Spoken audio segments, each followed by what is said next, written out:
राशि वालों के लिए अगर हम बृहस्पति का गोचर देखते हैं तो वह आपके द्वादश भाव में आने वाले हैं। वैसे अगर मान लीजिए किसी का मिथुन राशि ही है और मिथुन लगन ही है तो इसके अनुसार उनकी जो राशि गुरु की जो राशि है, जो धनु राशि है वो आपके सप्तम भाव में और जो उनकी मीन राशि है वो आपके दसम भाव के स्वामी बन जाते हैं मिथुन राशि के जातकों के लिए।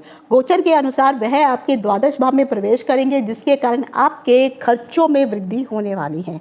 छोटी मोटी यात्राएं होने वाली हैं, लेकिन जो भी खर्चे आपके होने वाले हैं ये धर्म कर्म के काम में, अच्छे काम में ही होने वाले हैं। फालतू का व्यय आप नहीं करने वाले हैं। आपका मन धर्म कर्म की तरफ जो है केंद्रित होने वाले हैं। समाज में आपका मान सम्मान बढ़ेगा, जिसके कारण खर्चा भी होगा और थोड़ा आर्थिक बोझ भी बढ़ेगा। पर बृहस्पति की अगर यहाँ पर देखेंगे तो पंचम दृष्टि जो है तो 1 2 3 4 5 पांचवी दृष्टि आपके सुख भाव पर पड़ेगी। 6 7 सातवीं दृष्टि आपके जो है छठे भाव पर रोग रिपु ऋण पर पड़ेगी और 9वीं दृष्टि आपके अष्टम भाव पर पड़ने वाली है, जिसके कारण जो है इन सभी दृष्टियों का भी आपको कहीं ना कहीं सुफल प्राप्त होगा ही होगा।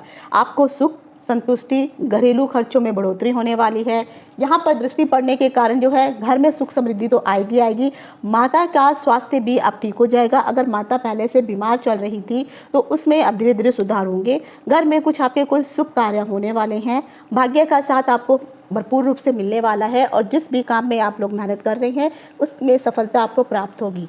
लेकिन जो भी आपको लाभ के और उन्नति के मौके मिलेंगे सोच समझ करके ही आपको अपने कदम बढ़ाने हैं।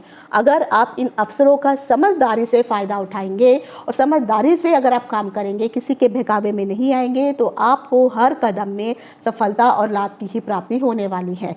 इस समय जमीन, जायदाद, वाहन इत्यादि का सुख अगर आप प्राप्त करना चाहते हैं तो अच्छे योग बने हुए हैं। आपको नई चीज़ें खरीद सकते हैं, वाहन इत्यादि खरीद सकते हैं। पुरानी ज़मीन है तो बेच भी सकते हैं या आप खरीद भी सकते हैं।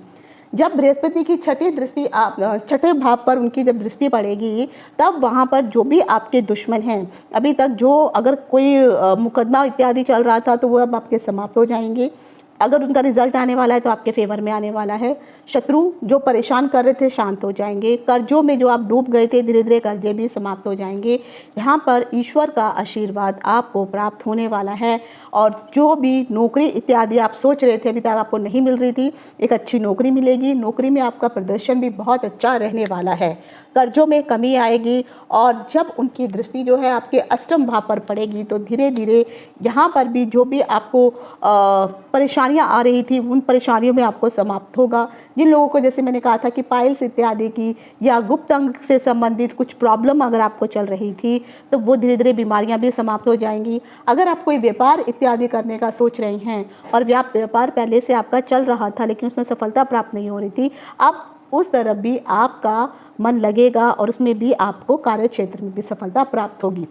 जो लोग शोध इत्यादि का काम कर रहे हैं, कोई रिसर्च कर रहे हैं, क्योंकि जब गुरु की दृष्टि यहाँ पर पड़ेगी तो यहाँ पर जैसे मैंने कहा ये गुप्त भाव है, तो यहाँ पर दृष्टि पड़ने के कारण आपको जो है सफलता अवश्य प्राप्त होने वाले। कुछ ऐसी आप रिसर्च करने वाले हैं जिसमें आपको तो फ़ायदा होगा ही, साथ में आपका नाम भी विख्यात होगा।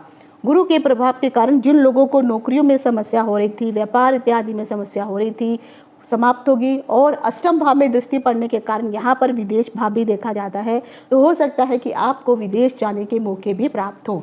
9 अक्टूबर को जो है देव गुरु बृहस्पति जो है आपके द्वादश भाव में बैठे हुए वह बकरी हो जाएंगे, जिसके कारण आपको छोटी मोटी यात्राएं करने को तो मिलेंगी। यात्राएं लाभदायक तो रहेंगी, लेकिन साथ ही साथ आपको अपने स्वास्थ्य का ख्याल भी रखना होगा, क्योंकि स्वास्थ्य से संबंधित अब चुनौतियां यहाँ पर बढ़ जाएंगी।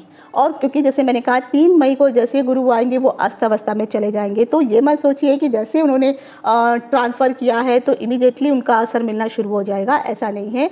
गुरु धीरे धीरे प्रभाव देने वाले ग्रह हैं, तो धीरे धीरे आपकी जो भी परेशानियाँ थी, चुनौतियाँ थी, समस्याएँ थी, वे धीरे धीरे सुलझने भी शुरू हो जाएंगी।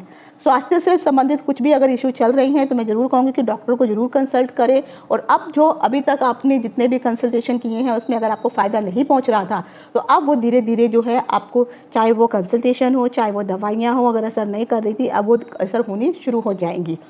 देखा जाए तो आपका शुरुआती समय जो है वो उतना अच्छा नहीं रहेगा, लेकिन जो मध्यम का समय रहेगा, यानी 2-3 महीने बाद जब गुरु हो को 2-3 महीने हो जाएंगे, उसके बाद का जो समय है वो आपका बहुत अच्छा गुजरने वाला है।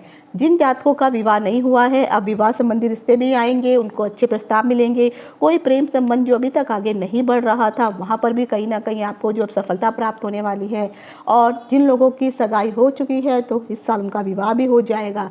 इस प्रकार अगर पूरा देखा जाए तो देवगुरु बृहस्पति आपके जीवन में अनेक प्रकार के सुख सुविधाओं और कुछ नए नए अवसर लेके आने वाले हैं। लेकिन साथ ही साथ आपको ये भी ध्यान रखना है कि आपको कोई भी काम करना है तो आपको अलर्ट रहना है, सतर्कता अवश्य बरतनी है।